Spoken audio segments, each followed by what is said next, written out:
because our deepest wounds often reveal our greatest purpose. Welcome to the Chord of Connection.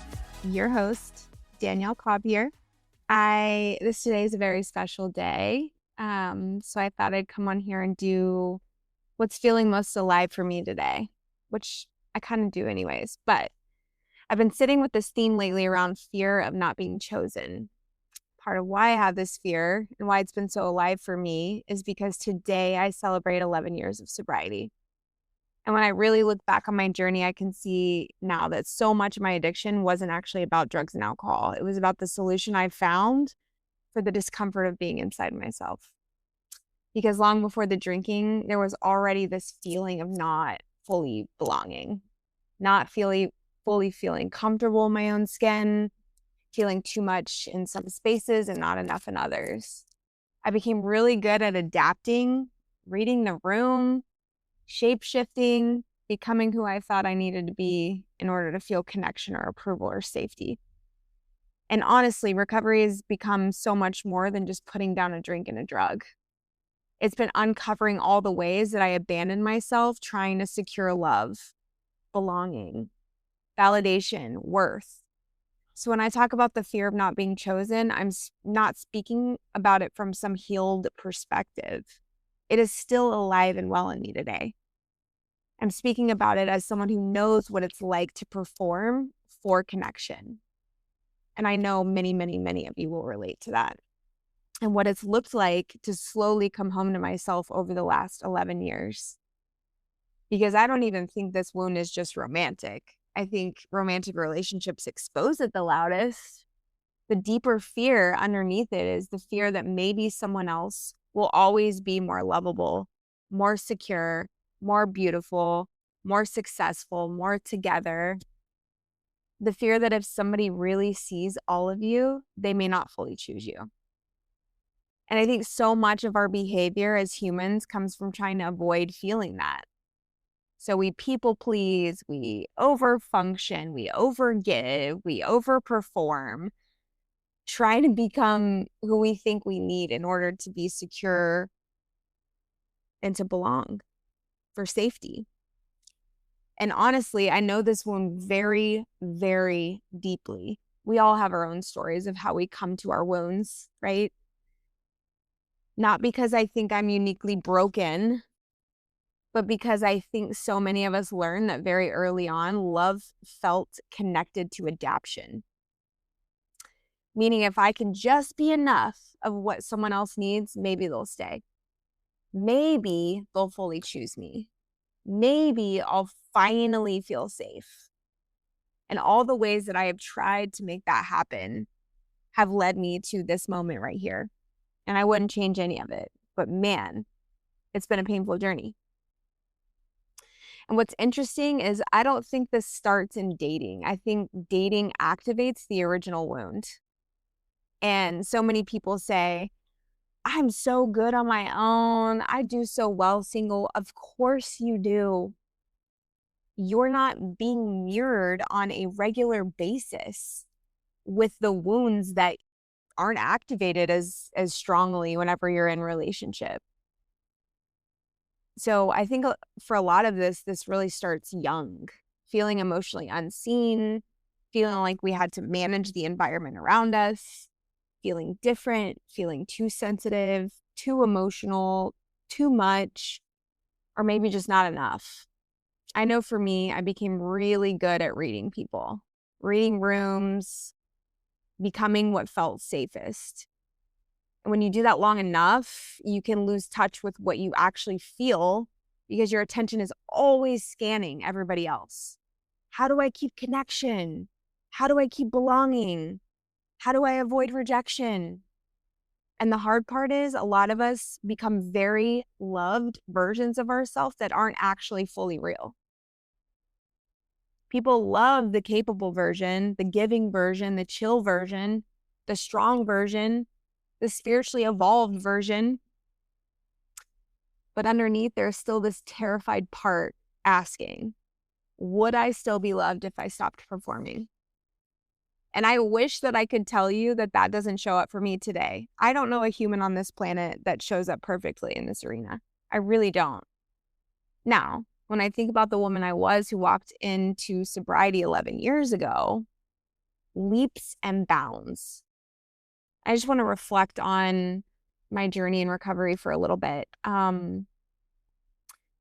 Because I think a lot of people, people I work closely with, people who know the version of me today or meet me today, probably have this idea that this version feels so far out of reach. The truth is that I wasn't always this woman. I really wasn't. Like, the essence of her was in there, and she was still loving and beautiful and kind-hearted and all of the things that I am today. She was so deeply uncomfortable. She had so much self-hatred.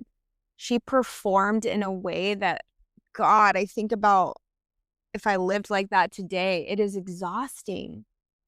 And I don't say that with judgment. I really don't. I say that with so much love because, like I mentioned earlier, they were just adaptive strategies that helped me stay safe.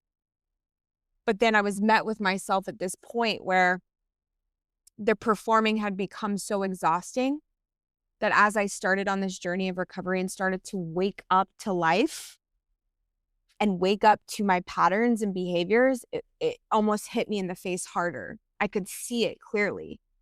And seeing it clearly created more and more pain that was like unsustainable. And so I honor that version today. I honor that girl today. I honor the woman who was willing to walk through the pain over and over and over and over again. And, they used to say things like, they still do, but like peeling back the onion, right? Every single one of us, recovery or not, we are constantly, well, those who are on the growth journey, I would say a lot of the world probably doesn't do half of the work that a lot of us do that are in this space. People that are listening to this, you didn't find this podcast by chance. You are somebody on a journey of self-discovery. And so honoring that too, right? Like, I forget because I'm surrounded by people on this path that a lot of the world is not even dipping their toes into the kind of work that we're doing on a daily basis. So I just want to acknowledge you for that. But the version of me today would not be who she is without all of the pain and the people pleasing and the mask wearing and all of the things that had to die to become who I am today. So I honor her. I honor her journey. It has been so messy and so, just heavy at moments and beautiful and all the things. And I wouldn't change any of it. So, I've had so much love and so many people reach out today and, celebrating 11 years. And to me, it just feels, and it's not a dismissal, it's a big deal. But to me, it's just so much less about being sober today and more about how hard I'm willing to lean into emotional sobriety.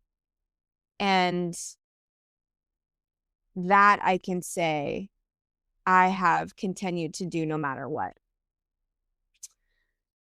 So back to this idea of being chosen and how that still can show up in my life, right? Relationships will humble you because they expose your attachment wounds so fast.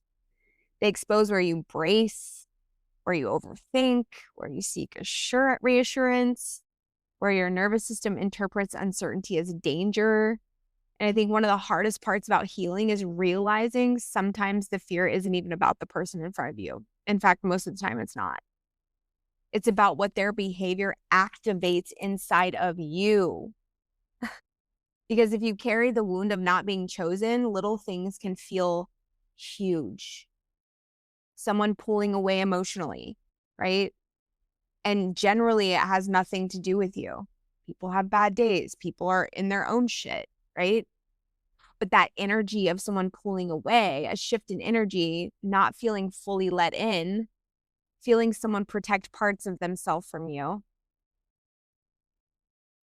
And suddenly your nervous system starts trying to solve for safety. What do I need to do? Who do I need to become to be more lovable? How can I secure this? And honestly, I think women especially are conditioned to this. We learn how to be emotionally intelligent before we learn how to be honest. Oh, and it's just such a painful journey recognizing that in yourself. We learn how to accommodate before we learn how to ask for what we need. Gosh, that's been such a brutal journey for me to really allow my needs to come forth and know that they are important and that they are just as important as someone else's needs. We become incredibly attuned to everyone else while abandoning ourselves in real time. And I think eventually you hit the wall where you realize I cannot shapeshift my way into feeling secure. I cannot find the perfect partner to make me feel okay. There isn't a person on this planet, I don't care how securely attached they are. When you have the wound, the work is yours. Now, I do believe that there are partnerships that are in alignment that help you get there more easily. I do believe that. But the work continues to be yours and will always be yours. And so many of us, myself included, believe this, right? That if I got the man that loved me enough, that constantly chose me, that told me I was amazing all the time, that I love you, I'm never leaving, all those things, that I wouldn't feel the wound of not being chosen, right? And so, because even if someone chooses the performed version of you, you won't actually feel chosen. And so, in my trying to manage the fear of being chosen, they're not choosing the authentic version of you. So they never fully meet you. They meet adaptation. And that realization has been huge for me lately. Realizing how exhausting it is to constantly monitor yourself in relationships, to constantly get it right, to overmanage how you're perceived. And underneath all of that is usually just fear of abandonment, fear of rejection, fear of being fully seen and not fully kept. But I think the deeper grief is realizing how often we abandon ourselves before anyone else has the chance to. Just take that in for a second. How often we abandon ourselves before anyone else has the chance to. Recovery has taught me so much about this because addiction for me was never about alcohol. It was the relief from constant brutal insecurity, from self-consciousness, from discomfort inside myself, from not feeling enough. And over the years, I realized substances are not the only thing people use to escape themselves. So if you're listening to this and you're not in recovery, you don't have problems with substances, I would ask you, do you use achievement? Do you use relationships, validation, staying busy, being needed, being desired, shopping, sex, attention, social media, anything that temporarily soothes the ache of inadequacy? But at some point, recovery became less about not drinking and more about learning how to stay with myself. This year, last year especially, that's what I've been reflecting on the most, is just how do you stay with yourself through discomfort, stay with yourself through uncertainty, stay through vulnerability. Oh, that's been a big, big, big one lately. Being in a relationship with someone I deeply care about, who I want to know the real me, who still, meaning me, has safety strategies and still has this wound of not being chosen. How do I stay through with myself, not immediately receiving reassurance or not getting him not, showing up exactly the way that I need him to in every single moment, right? Honestly, I don't think healing means that you never get triggered. I know it doesn't. I think it means you become more conscious when the wound gets activated. You notice when your nervous system starts spiraling. You notice when you start shape-shifting. You notice when you start seeking your worth externally. And instead of immediately reacting, performing, chasing, controlling, you return to yourself. You breathe. You slow down. You tell the truth. And I think one of the biggest things I've learned right now is this. Someone else choosing me will never fully heal the wound of me not choosing myself. And I've gotten the opportunity to practice this in real time. God, I can't even count. Even in the last month, 2 weeks. And it doesn't mean I don't need anyone or that my partner can't help, right? It is in this empowering stance we take where I don't have to respond from the wound. That there's a moment of pause where I can step back in the activation and I can ask myself, what is coming up in you? Okay. The response, for the sake of, the theme of the episode, okay, your wound of not feeling chosen or your fear of not being chosen is coming up. Cool. Sit with that for a second. Where do you feel that in your body? Do you feel it in your heart? Do you feel it in your stomach? Do you feel it in your chest? Does it have texture? Does it have color? And then breathing into that space energetically, connecting with that part and asking myself, when was the first time that you felt that? When was the first time that you felt not being chosen? And I connect to the emotion underneath that, whether that's fear, sadness, anger, whatever it is. And I breathe into that emotion and I move the energy that is activated in my body. And then I get to come back to regulation. And regulation does not mean I don't have anxiety or that I don't have emotion. It just means that I'm no longer operating from the place of the wound.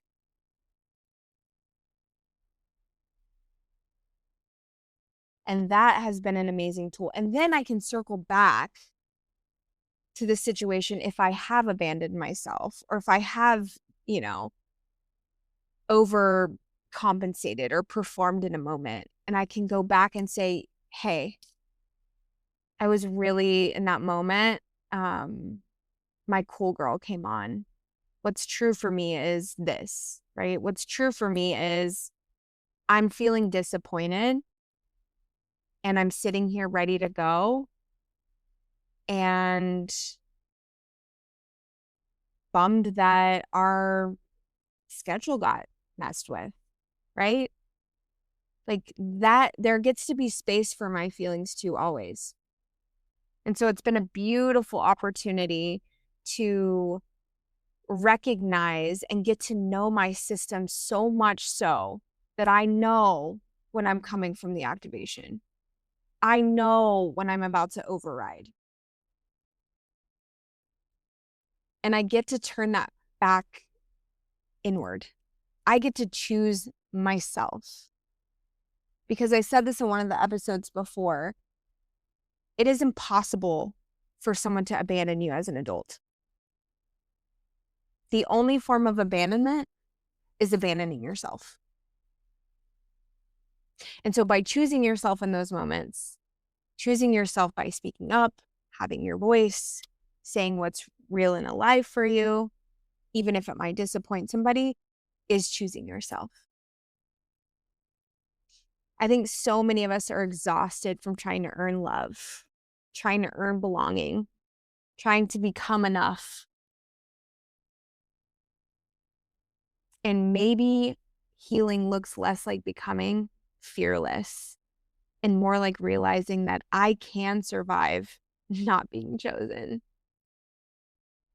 I can survive disappointment. I can survive rejection. I can survive being misunderstood.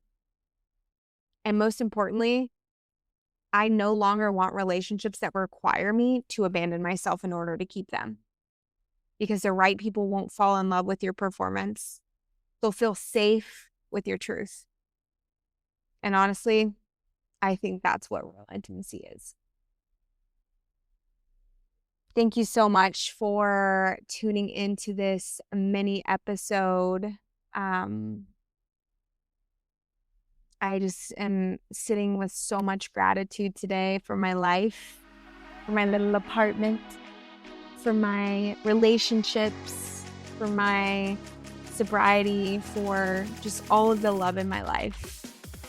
And I'm grateful for you. So thank you for being here. Until next time. May the cord that binds us to one another and to Source remind you that you are never alone, always guided, and always home.